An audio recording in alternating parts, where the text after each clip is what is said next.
now more than ever, you need technology you can rely on. 頼れる人ですよね。I'm a Dell Technologies advisor. Ich auch. 我也是。moi aussi. And if you're a small business, we're with you. We are with you. Estamos com você. We want to help. So we'll be right here. At home, answering your calls, providing support, And standing by you every step of the way. Bye-bye.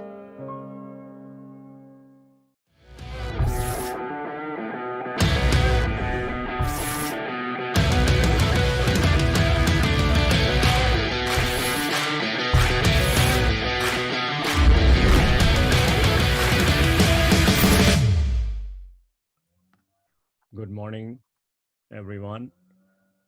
Thanks for joining this session today. I am privileged to welcome our guest, Paddy Rathinam, and he's the Chief Customer Officer at FreshWorks.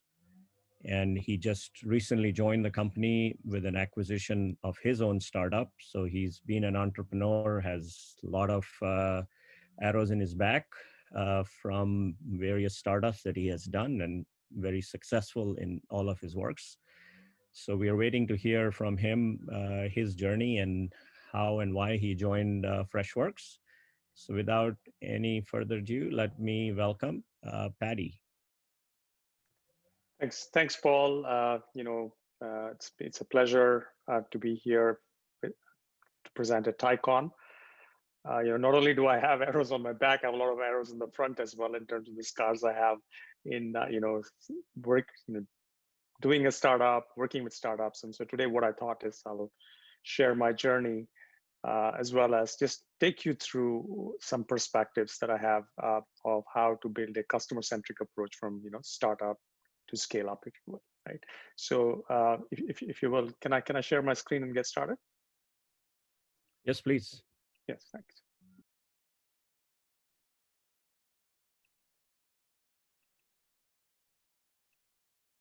There you go. All right, so let me just first start by giving you an introduction about myself, right? And so I have been associated with TiE for over 2 decades, right? So I moved to Seattle in 1999, and probably around 2000 I started as a charter member. I've been working with TiE Seattle right through for several years, and then I was the president of TiE Seattle between 2014 and 16, and then I've served on the board of TiE, and so very familiar with TiE and the whole notion of helping entrepreneurs and the whole concept of building all the resources to enable entrepreneurs to succeed. My background, I started in 1990 in India, working for Tata Unisys, then worked for ITC, and then Microsoft hired me in 94, and that's where I started. Over a decade, I spent 12 years at Microsoft. I was a general manager at Microsoft, and I left in 2006, and then took on an entrepreneurial dive to a small company called Aditi Technologies. Ran that business for over 10 years, sold that business when it got close to $100 million to Harman. I spent a couple of years there at Harman, and then decided to take a dive into my entrepreneurial journey again.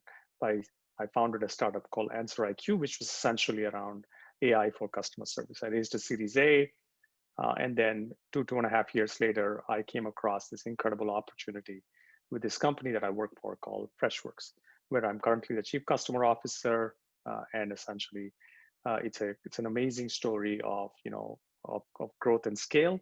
And I wanted to share some of those lessons that I have, as well as take you through some of the things that I've learned that FreshWorks does really well, and be able to offer those perspectives. I've also been actively involved with the Washington Technology Association, working with startups, as well as I'm a growth advisor for several startups here in the Seattle area.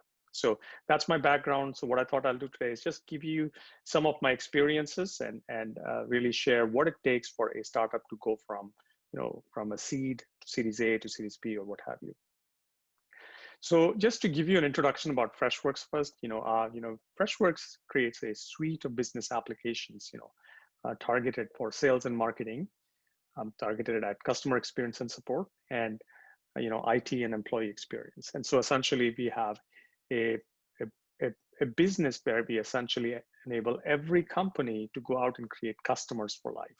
And so you can see that we have created a suite of 12 products, and we have this core notion of product-led growth, right? And so if you follow that track, there's this notion of really being able to help a small business, embed and start with a application, be it customer service or whether it's sales and marketing, and then add on our other products to actually grow with our customers. From a company perspective, it's an incredible business, right? Very few companies, you would have heard, have grown from, $1 to $100 million ARR in just over 5 years. And you can see some of the names up there, and how long it took FreshWorks to get from 1 to 100 million. We've raised over $400 million in funding, over 9 years, and we have over 3,000 employees. While we started with small businesses, we started scaling, and we are now, we have won accolades from Forrester and Gartner, where we're on the Magic Quadrant.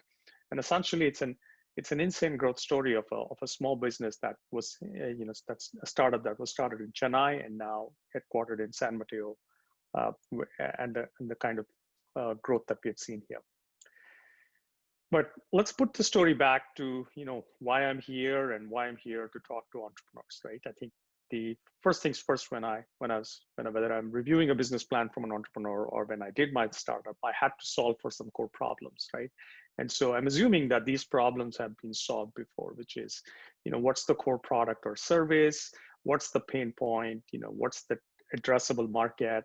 Who are the competitors? How do you break through? What's your go-to-market motion? Or even like, what's your access to capital, and how are you going to go out and build a business out of it? And I think those are questions that I assume that most entrepreneurs have already answered. And so if you've answered those questions, it really comes down to the things that matter most. If you put the customer in the center, I think that's where it all starts. And if you ask me for a startup, there are 3 core things that essentially will either make you succeed or fail. It all starts, number 1, with product market fit. And it's a really hard problem to solve for most startups. The second being customer acquisition, right? If you really think about it, these 2 areas are core to a startup. And the third is operational excellence. So when I talk to startups, I always say there are 3 core skills that a startup needs. You need the skill to build, the skill to sell, and the skill to tell, right? And I do think that people underestimate. Most companies think about build and sell, and most founders and startups think like that. But the ability to tell is also an incredible asset that differentiates you in a very simplistic way from your competitors in the way you tell your story and go about it. But what I'm going to do today is to really dive a little bit deeper and share my experiences, right, about what it took for a business like mine at AnswerIQ, and relate them, as well as some of the startups that I work with where I see the challenges there. Right? McKinsey put out an incredible article saying, hey, grow fast or die slow. And it compared a whole bunch of companies, from the startups to scale up to large companies. And it came down to one fundamental notion that startups should have, which is there is no grow gradually in the startup space. There is a race to go from C to A to B, and the underlying factor for that is really customer acquisition and growth. And most startups don't fail because they didn't build a product, or they didn't build a product that was compelling enough. I think they fail because they can't acquire customers fast enough. And the reason for that, if you ask me, is this whole dichotomy between, marketing, sales, and, when a founder or CEO is looking at this and saying, like, what's my marketing and go-to-market strategy? How do I go about, casting that wide net between my website with blogs and, online paid ad on Facebook or LinkedIn, versus, how do I really deploy my sales force? Is it an inside sales force or an enterprise sales force? Well, I think, one thing's become clear in these times is there is only one notion here, that I call it inbound and inside. Inbound is the core engine of growth for any startup, or even scale up, or a large company in today's times, as we've been hit by COVID-19. And the other aspect is inside sales. There is no one going out and meeting companies and shaking hands and doing deals with them in that sense. And so these two engines are the core engines of a customer acquisition.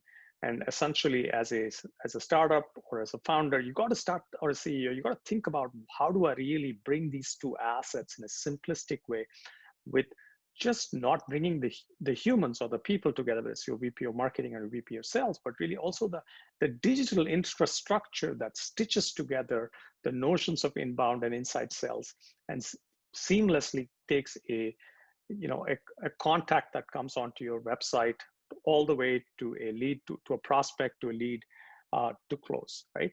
And I think this also is exacerbated by the fact that, when you start looking at this, the motions are different for if you are creating a new category versus an existing category, right? If you think about a product like what we were building, which was to create a new budget in the customer service space for AI, right? It was a non-traditional sell process because there's no established category. The buying process is not very clear. Extracting budget from a VP of customer experience or from a CFO required a different kind of both selling and marketing mentality, which basically means that for those types of things, you need to have more like a challenger seller who goes out and creates that need for that budget. Also from a marketing perspective, really being more innovative around taking this huge notion of operational efficiency and saying, how can you take 30% of cost out of an equation when you think about a customer experience or a customer service center, right? When you think about existing categories, you usually have well-established TAMs, you have well-established processes of sales and marketing, and so the strategies do change both from a sales and marketing standpoint. But if I were to make an uber point about customer acquisition, it's say like, this is the one notion which basically can make a startup either succeed or fail. This is where most companies actually really struggle with. You really see if you take a large bucket of startups and you put them into categories, the ones that are really breaking out versus not, you would see the ones that really know how to acquire customers, build the infrastructure for scale, and execute well are the ones that really succeed versus the others that grow gradually and they eventually find a way to really get that traction. But more than anything else, I think it comes down to this central piece, which is really the notion of product market fit. And product market fit is a complicated notion. Like, everybody thinks just because you have a few customers who pay for your product that you have a product market fit. And the initial phases, you can discount your product, reduce the price, and you have a lot of buyers who are essentially saying, maybe I'll just try this product out. And so the question really comes down to, how, is your product really cool? And is it cool enough that customers will use it? And the third notion is, if it's cool enough and they use it, will they pay for it, and how much will they pay for it, right? And so there's this whole notion around, what is the underlying infrastructure you set up as a startup, which allows you to understand how customers are using your product? Do you understand the health and the metrics?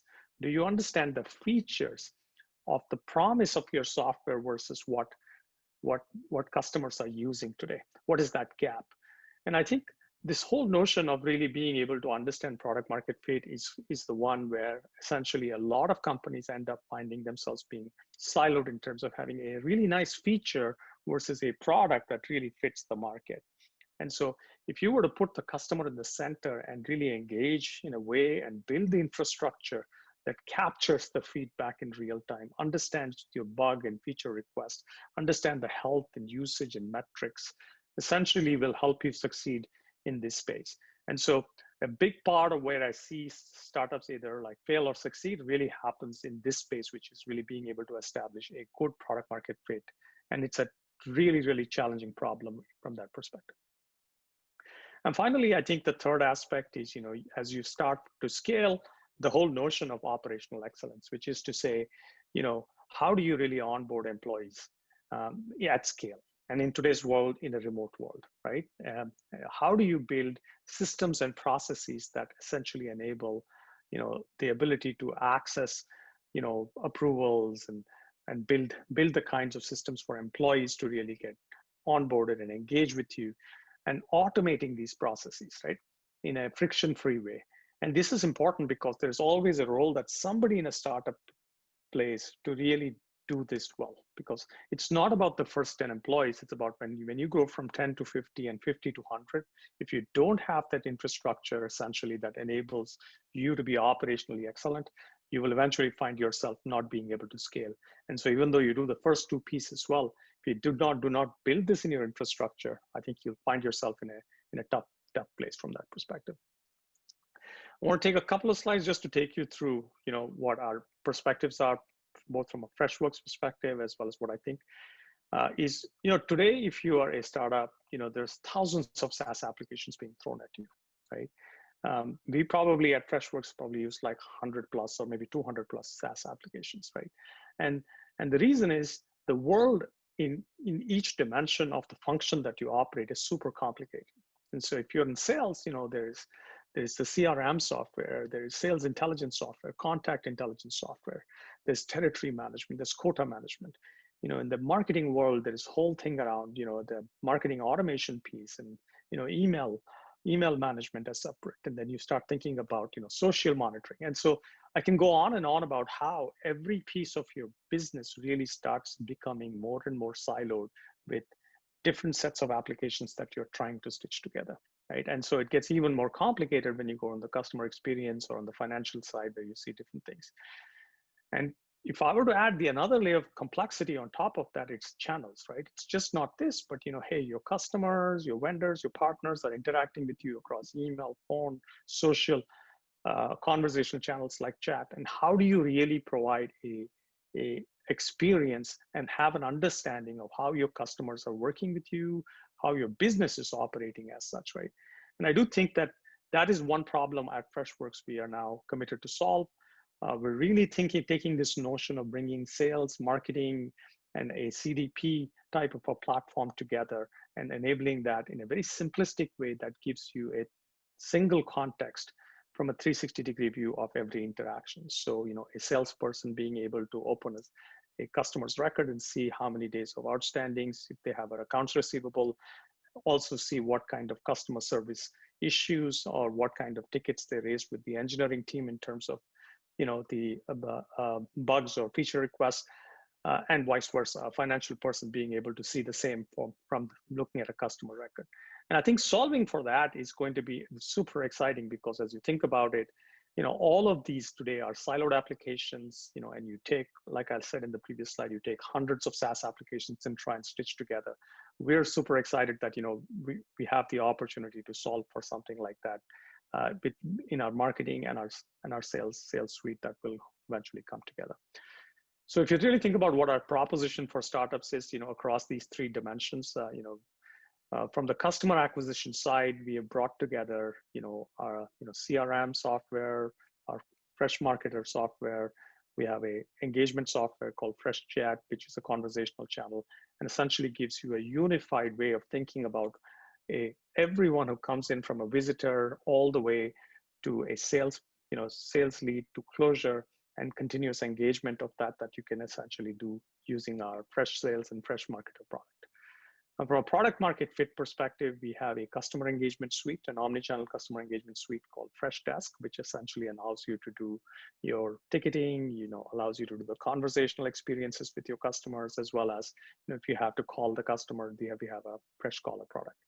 We have a very exciting product in Fresh Success, which is the first customer success suite, which essentially allows you to understand all the telemetry and monitoring you need to do as a startup to understand how your customers are using your product. What kind of churn risk do you have?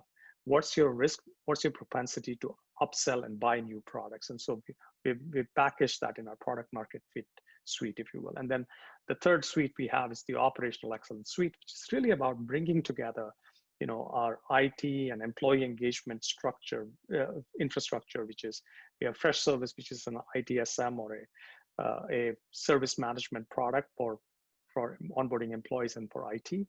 We have a product for employee onboarding, and hiring, which is called Fresh Teams. And then we have a product which just essentially allows you to do release management, if you will, using press release. And so, this combined with, over $10,000 of 10,000 US dollars of credit that we offer to startups to actually come engage with us and, get off the ground as a startup with white glove onboarding service and a plethora of resources that we offer from mentorship and resources perspective that a startup can really, get engaged and start working with us, right? What I wanted to do is also bring this all together with a small demo that kind of really takes you through all the things I talked about. And I'm going to talk to you in the same language, which is, what do we do from a customer acquisition standpoint? What do we do from a product market fit standpoint to help a startup as they think about it? The scenario here is a note-taking software like Evernote. The company is called App Ninja. They have a clever way of thinking about note-taking where you can do social posts, you can do better means of collaboration. And so I'm just going to take you like a couple of minutes and take you through a demo of what are all the kinds of possibilities that exist for a company like that and how can they actually do such things. So, I'll start with a simple notion that, a visitor, Tony Stark, let's say, who comes up to the website looking to buy, an enterprise-wide license for this note-taking software. And they've looks to see that there isn't really any compelling offer. It seems a very consumery website. And so one of the things that, he's trying to do is to try and say, hey, look, it types in the search bar to see, hey, if there are any offers for large companies. And then basically say, are there any offers? Are there any deals that are offered, if you will. And what he finds is that there isn't much, but all the same, I'm going to take you, and leaves the website. When he leaves the website, I think one of the things that the marketing person can do right now is the marketing infrastructure beneath this website really understands everything from, who is this visitor? They can see all the session replays. You can see like the heat map, right? You can see the heat map of where all the visitors came using a product called Fresh Market here. You can see the session replays. You can see, what is the funnel analysis. Sorry. Yeah, what is the funnel analysis? Where did customers drop off? What was the point at which they can look at a specific lead and see who exactly, what is the session replays? What kind of places did a customer traverse before really, going off the page? And so really understand the entire journey of a user on the website, right? And so from here on, there's a fair amount of intelligence for a marketer to understand what is going on with their visitors in the website. Right from there on, you can also switch to the role of like, okay, what happens the next time the customer comes? Can I create a engagement tool? And so there's a chat software that we've used here called Fresh Chat. And once the user comes on and logs in, we can essentially understand that Tony logged in for the previous time and be able to offer, capture. So everything for marketing is a form fill, capture their email, and then also set up a time for an appointment straight off the bat. So that way you are able to capture this engagement and set up a meeting for the salesperson, right? So standard process, every website has it. You use different tools like Drift or what have you, but you can see all of that is packaged in our customer acquisition suite, if you will, right? From there on, if you really look at what a salesperson's dashboard is concerned, they see that Tony is available, can see all the activities that Tony has performed on the website, and a meeting has been set, right? And so in a single click, you can convert a lead or a contact to a lead to a prospect and essentially see all the things that they did and convert that into your CRM pipeline. So now our Fresh Sales product essentially traverses seamlessly from a fresh marketer, from a marketing perspective to a sales perspective, and gives the inside salesperson the ability to go out and create a lead and engage with the customer by setting up a call using Freshcaller, right? And so it's really an integrated product that essentially enables you to do all of these, and now you can, in this scenario, we've basically taken the lead to a close and assume the deal has closed. The next one I'm going to take you through is essentially our customer engagement suite. Just one more minute on this, and then this essentially says like when a customer is using the note-taking software, if there's an issue that they come across, how do they engage with us? And so through our customer success engagement tool, you can essentially engage with the customer's wanting to cancel the subscription. And you can see here that, we can, using our ticketing system, create that ticket, assign it to an engineer using fresh release. And then when the issue is resolved, we can automatically go back and respond to the customer using our customer engagement suite. And so that's in a sense it's a sense of our product, and we also have a product called Success, which allows a customer success engagement suite that we offer. And I wanted to end by saying, from our perspective, we do have a very compelling storyboard to offer to startups. And not only we are trying to address some of the core components, I do believe that a very holistic view of how to think about a startup that goes from seed to Series A to Series B, and we would like to grow with you as a business, and that's our perspective at FreshWorks. Thanks, Paddy. Thanks. Really interesting session. I still remember the comment you made, an entrepreneur needs the skill to build, skill to sell, and skill to tell. Yes. And many of them have one or the other. And this is where it is really important that they get the right people on their team. So I have questions coming from the audience, and I have some other questions that I would like to propose. Sure.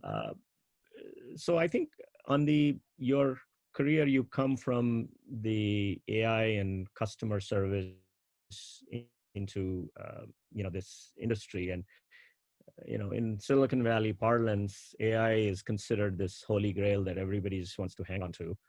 And I'm just curious in terms of, do you see real opportunities in AI? Because the basic software, the basic infrastructure is pretty much taken by the giants. So where do you see the opportunities, since you already built a company and sold a company in this area?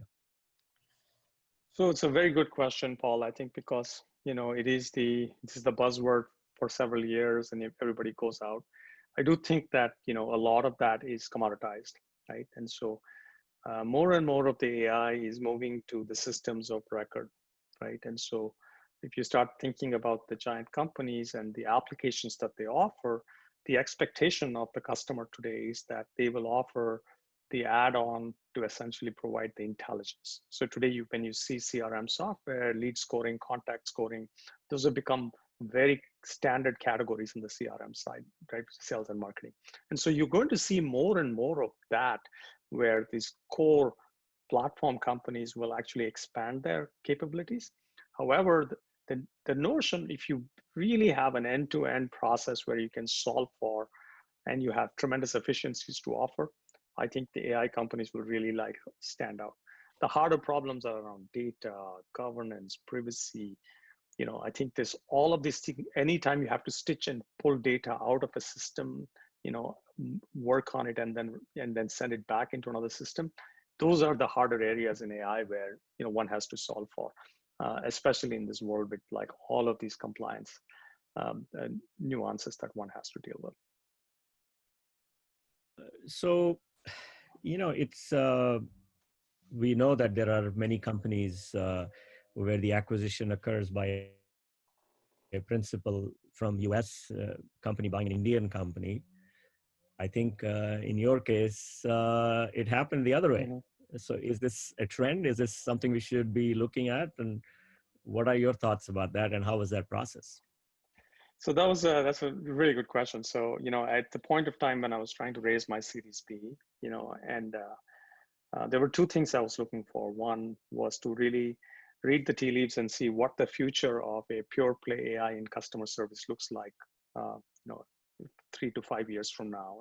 Can I take this company, and grow to $100 million, right? And so that was one part where we were finding ourselves to be yes, we can grow to $10-20 million, but not possibly to $100 million. The second part is there is this company that I partnered with when I met the founders, a super exciting company in terms of how the company was built out of Chennai, right? And maybe the first software company out of India that will probably hit the public markets, as you've seen in the press, over the next 12 to 24 months. And I think we're growing exponentially and built this whole product-led growth model, which is like, it's not a single stack software and single product company, built this whole stream of, and we're growing from small to large, right? And so, everybody takes the Zoom example, and I think, from our perspective, we see tremendous opportunity. And so this was we're going to see more and more of this. I think there's a lot of innovation happening out of India right now. And I think you'll start seeing that these types of mergers, on the rise, if you will.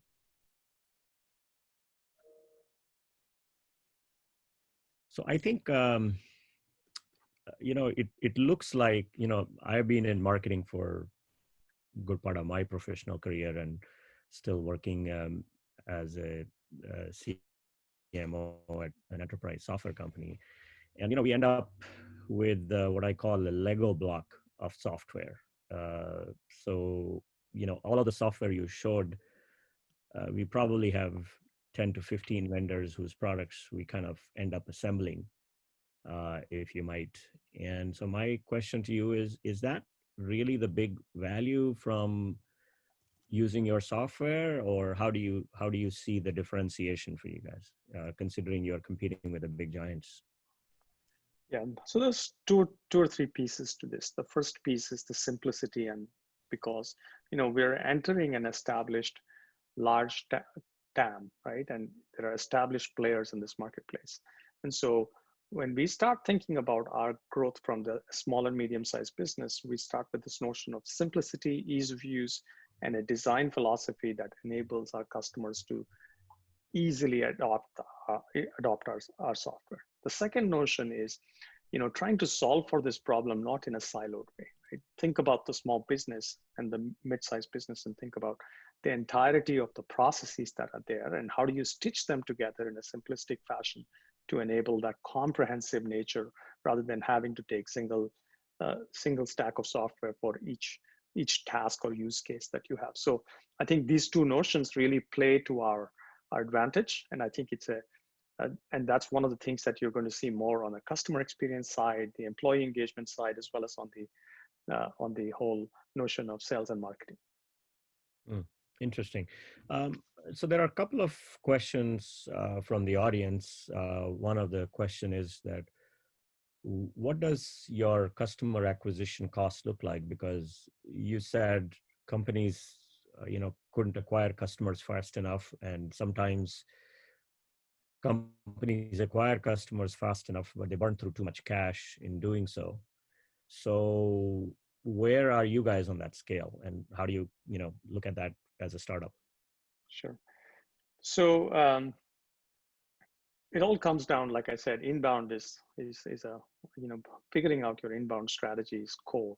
And there's every company is going to take some portion of that and put that into ad dollars, SEM, and what have you. And then SEO, right? SEO, and the notion of getting SEO right is going to be a really, really hard problem to solve for a lot of businesses as a startup, until you get enough content out there, enough relevant content out there. So we're fairly efficient business in the sense that we use a lot of our SEO assets exceptionally well to really go out and acquire customers in an organic fashion, right? Rather than having to spend all our money on SEM and ad dollars, right? We do spend money on ad dollars. However, the balance has shifted certainly to a point where we see more of our customers coming through organic channels, and that's the magic. If you really want to acquire and grow fast, you want to move away from just being, able to spend tremendous amount of ad dollars versus using organic, means of acquiring mid and enterprise customers, if you will. I always ask, in today's environment, are you a COVID positive, COVID neutral, or COVID negative company? So what are you guys? So I won't use the word COVID, but all I'll say is that, it was tremendously challenging times for our customers, but we're fortunate enough that the suite of applications that we offer are core to our businesses running, whether it's a help desk system where customer service complaints have gone up, or IT management system where employee engagement and complaints have gone up. And so we see customers using our suite. Adoption has grown as well as our growth. While we are continuing to grow through these periods, but we are also empathetic and to our customers who have gone through this, and we've made offers to them to enable them to tide over these times. And we understand small businesses suffered a lot, and so we have been very accommodative in that sense in building a partnership with our customers. And on the other hand, we are able to acquire new customers. So I do feel positive and bullish about our outlook in these times.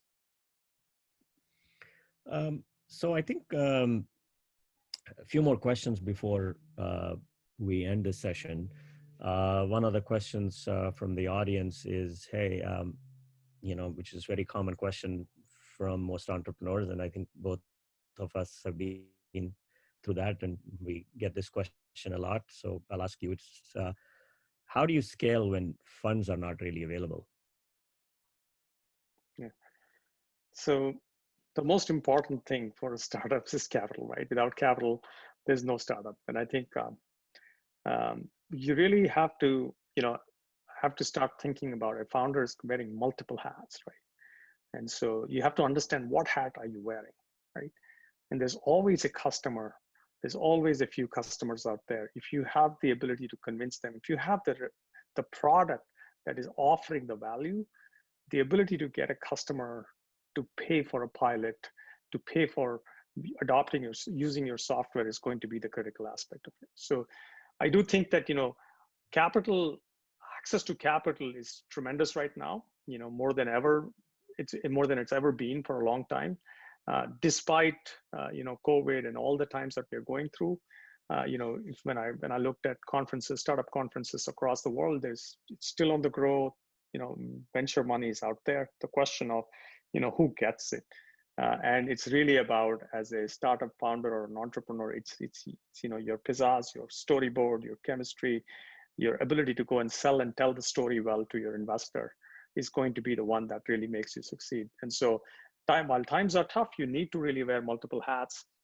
You need to start thinking about, as a startup, in the initial stages, I used everything like Fiverr and 99 Designs and like this whole suite of Upwork, all of those types of resources to get myself off the ground, right? Because you could not get off the ground unless you did some of these fundamental things, right? And so there are resources available where you can be scrappy, you can be efficient, capital efficient, and still get off the ground with a product and market.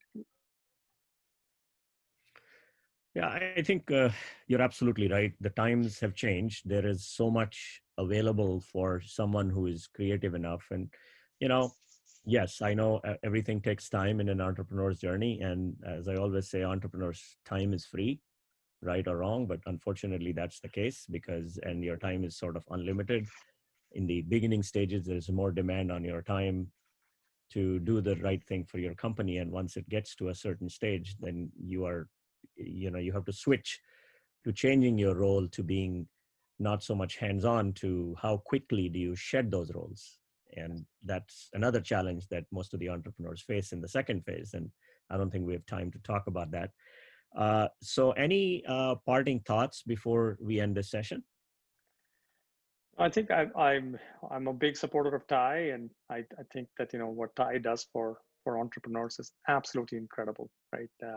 And it all comes with a strong service mentality. All the volunteers and the folks who work for TiE are incredible. They're not doing this with any purpose in mind from a capitalistic purpose. It's a very philanthropic purpose, and so I do believe that there are ways you can give back.